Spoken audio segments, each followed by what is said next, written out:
Hello, welcome back to the YouTube channel of Bethel Evangelical Free Church Hanley. I'm Pastor Gervais Charmley. This is another rural church, this time in Lancashire. This is the church at Tunstall in Lancashire, not of course to be confused with Tunstall in Stoke-on-Trent. And Tunstall Church is best known for its connection with the Brontes, Charlotte Bronte and sisters Elizabeth and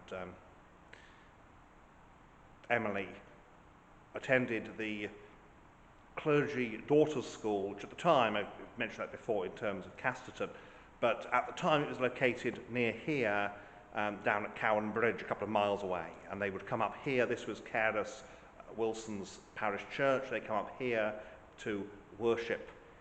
Some of the girls, of course, died at school. Epidemics happened, and just ordinary illness and such like. Child mortality was quite high in those days. But Charlotte Bronte remembered her time here, not altogether fondly, and she uses it to some extent for background in Jane Eyre. So the church here is mostly 14th, 15th century. It's been heavily Victorianised, not a lot here, certainly in terms of the interior that Charlotte Bronte would have recognised, although of course there are some features, notably the font from that period. So we'll have a look around and see what we can see in this historic building. So we start as usual at the west end. The church incidentally is dedicated to St. John the Baptist. I forgot to mention that earlier. You can see here the font is this rather nice Georgian urn really, and it's currently this decorative arrangement atop it. The walls would originally have been plastered and painted. As I said before, a mistaken idea in the 19th century is the walls should be unpainted, but actually no, they should be painted. You can see here we have a memorial to John Fenwick of Barrow Hall, who died 1757, aged 30, and then Thomas Fenwick dies in 1794, aged 65. We have a memorial of the Reverend Frederick Needham, formerly vicar, who died in 1816. And we have up here, there's St. George, being suitably St. George.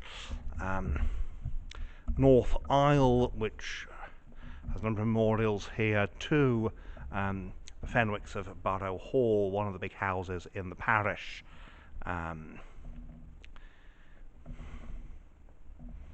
And you can see these are quite fine examples of the 18th century memorials.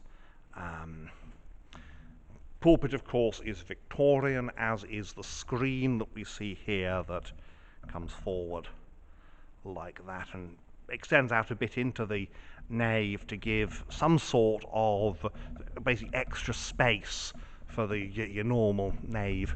Well, for your choir stalls rather, because you need choir stalls.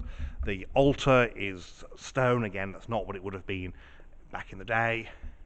And you can see you've got modern sculptures, one John the Baptist on one side, and the window. Thankfully, the window is still a square-headed window, so the organ here on this side. Relatively plain. The sculptures are sitting on these medieval corbels with angels on them, and of course the sculptures are 20th century. Looking west then through this screen, and you can see these nice choir stalls. We then move back this way, and through here is the Lady Chapel. Now we've got here, this is a genuine church chest. You can see it's got, it's only got two staples, but still no one person could open the whole thing. Captain Lewis Aylmer North, second son of North of Thurland Castle, Lord of the Manor. He died in active service in South Africa, 1901, of enteric fever. Not a nice way to go. And we've got here the remains of an old knight. You can see he's got his dog is rather damaged. In fact, his whole effigy is rather battered. And up here is Lieutenant Miles North of the 16th Foot.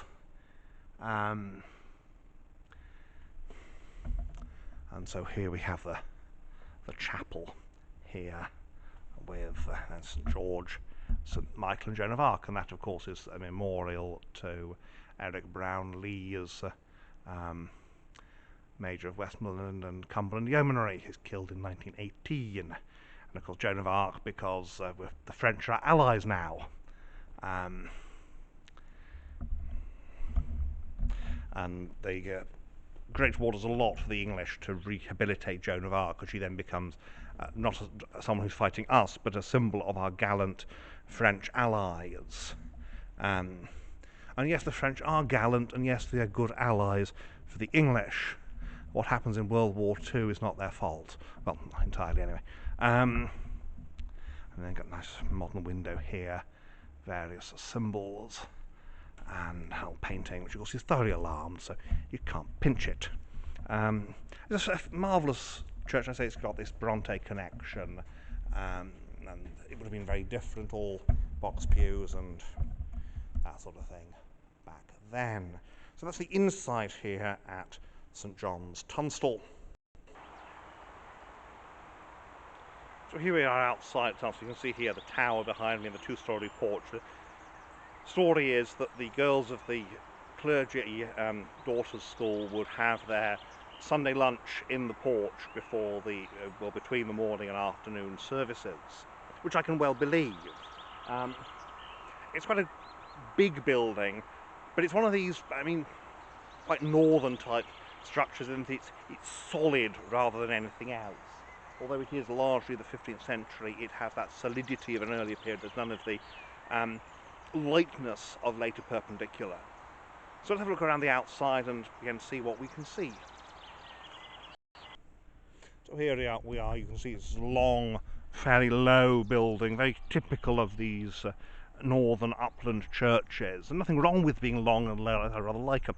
Now you might ask, having mentioned the Clergy Daughters School, why a Clergy Daughters School? Well, the thing was that clergymen were gentlemen in the social hierarchy of England at the time, and yet they were very often not very wealthy gentlemen. Some of them would be second sons, but many of them, a good chunk of them, might be people who came from the middle classes, and now they found themselves belonging to the lower tier of the upper classes. How are they going to provide their daughters then? The wealthy, you could provide her some money and a dowry and marry her off, but for the clergy it would be difficult. So clergy daughters might be educated to be able to be school teachers and then make some money so they'd be able to get married. You can see here the end is all flat. There's no protruding chancel, and you can see the porch. And the vestry, of course, is a later addition. They often are, not always, but often vestries are added a bit later because things have changed, times have changed.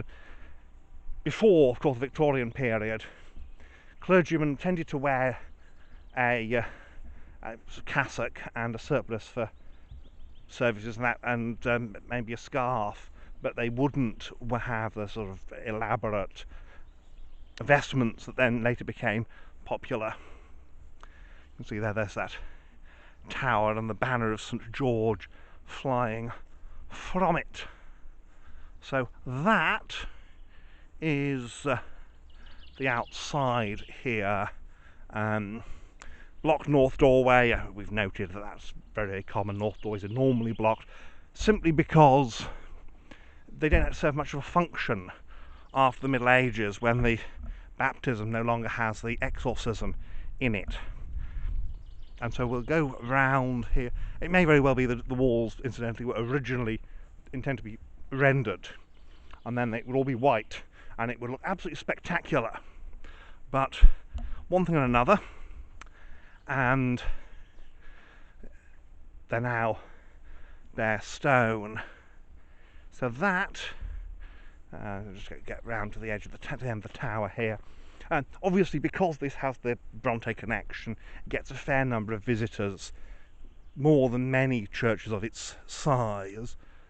And it is a very good example of the period The type of church is a bigger village church, and you look around, not a lot of houses, and that's because this was a big spread out parish.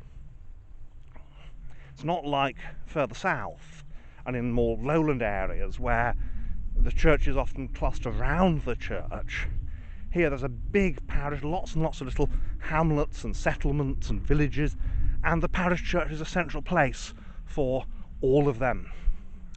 So there we have it, and that's back round to the two-storey porch. And so there you have it, St John's, Tunstall. It's a marvellous building, isn't it? And it's not just the connection it has with the Brontes that's important, but it's a good example of these big churches that served wide parishes. So thank you for watching, and may God bless you and keep you until next time.